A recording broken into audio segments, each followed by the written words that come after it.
নমস্কার। এই মুহূর্তে আবহাওয়া নিয়ে সবথেকে বড় আপডেট, কোথায় কোথায় চলবে তাণ্ডব, বিস্তারিত জানিয়ে দেব আজকের এই ভিডিওটির মাধ্যমে। তো ভিডিওটি ভালো লাগলে অবশ্যই লাইক করবেন এবং চ্যানেলে নতুন হয়ে থাকলে চ্যানেলটিকেও সাবস্ক্রাইব করবেন। আবারও ঝড় বৃষ্টির পূর্বাভাস দিয়েছে আলিপুর আবহাওয়া দপ্তর। হালকা থেকে মাঝারি বৃষ্টিপাত হতে পারে একাধিক জেলায়। বজ্রবিদ্যুৎ সহ বৃষ্টির সম্ভাবনা রয়েছে বলে জানিয়েছে হাওয়া অফিস। আজ বৃষ্টির সম্ভাবনা রয়েছে বাঁকুড়া, পুরুলিয়া, হুগলি, উত্তর 24 পরগনা এবং পশ্চিম মেদিনীপুর জেলায়। ঘন্টায় 40 থেকে 50 কিলোমিটার বেগে বইতে পারে ঝোড়ো হাওয়া।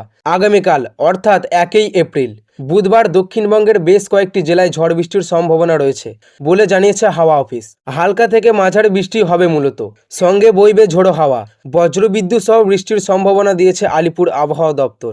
আজ ঝড় বৃষ্টি হতে পারে হাওড়া, হুগলি, পূর্ব বর্ধমান, নদিয়া, উত্তর ও দক্ষিণ 24 পরগনা ও বাঁকুড়া জেলায়। শিলাবৃষ্টির সম্ভাবনা রয়েছে বাঁকুড়া, হুগলি ও পূর্ব বর্ধমান জেলায়। 40 থেকে 50 কিলোমিটার গতিবেগে বইতে পারে ঝোড়ো হাওয়া। এপ্রিলের প্রথম দিন দক্ষিণবঙ্গের বজ্রবিদ্যুৎ সহ হালকা বৃষ্টির সম্ভাবনা রয়েছে বলে জানিয়েছে হাওয়া অফিস। ঝাড়গ্রাম, পূর্ব ও পশ্চিম মেদিনীপুর, উত্তর ও দক্ষিণ 24 পরগনা এবং নদিয়া জেলায় 1 এপ্রিল হালকা বৃষ্টির সম্ভাবনা রয়েছে বলে জানাচ্ছে আলিপুর আবহাওয়া দপ্তরের তরফে। অন্যান্য জেলায় আবহাওয়া শুকনোই থাকবে। 2 থেকে 4 এপ্রিল পর্যন্ত দক্ষিণবঙ্গের জেলায় বৃষ্টির সম্ভাবনা নেই, শুকনোই থাকবে আবহাওয়া। 5 এপ্রিল ফের হালকা বৃষ্টির সম্ভাবনা দিয়েছে। 5 এপ্রিল ফের হালকা বৃষ্টি হতে পারে দক্ষিণবঙ্গের একাধিক জেলায়। বজ্রবিদ্যুৎ সহ ঝড় বৃষ্টি হবে বলে জানিয়েছে হাওয়া অফিস। পুরুলিয়া, ঝাড়গ্রাম, পশ্চিম বর্ধমান এবং বাঁকুড়া জেলায় 5 এপ্রিল হালকা ঝড় বৃষ্টির সম্ভাবনা রয়েছে। অন্যান্য জেলার আবহাওয়ার শুকনোই থাকবে বলে জানিয়েছে হাওয়া অফিস। শুধু দক্ষিণবঙ্গেই নয়, আগামী কয়েকদিন উত্তরবঙ্গের একাধিক জেলাগুলিতে বজ্রবিদ্যুৎ সহ বৃষ্টির সম্ভাবনা রয়েছে। মূলত হালকা বৃষ্টি হবে, তবে উত্তরের কয়েকটি জেলায় শিলাবৃষ্টির সম্ভাবনা রয়েছে বলে জানিয়েছে হাওয়া অফিস।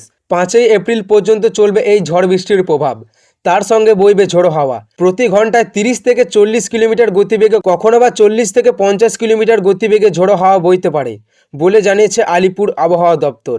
জলপাইগুড়ি, কোচবিহার, আলিপুরদুয়ার, মালদা ও উত্তর দক্ষিণ দিনাজপুর, দার্জিলিং, কালিম্পং, উত্তরবঙ্গের প্রায় সব জেলাতেই আগামী কয়েকদিন বজ্রবিদ্যুৎ সহ বৃষ্টির সম্ভাবনা রয়েছে বলে জানিয়েছে হাওয়া অফিসের তরফে। তো সুপ্রিয় দর্শক, এই ছিল আজকের আবহাওয়া খবর। ভালো লাগলে লাইক করবেন এবং চ্যানেলটিকেও সাবস্ক্রাইব করবেন।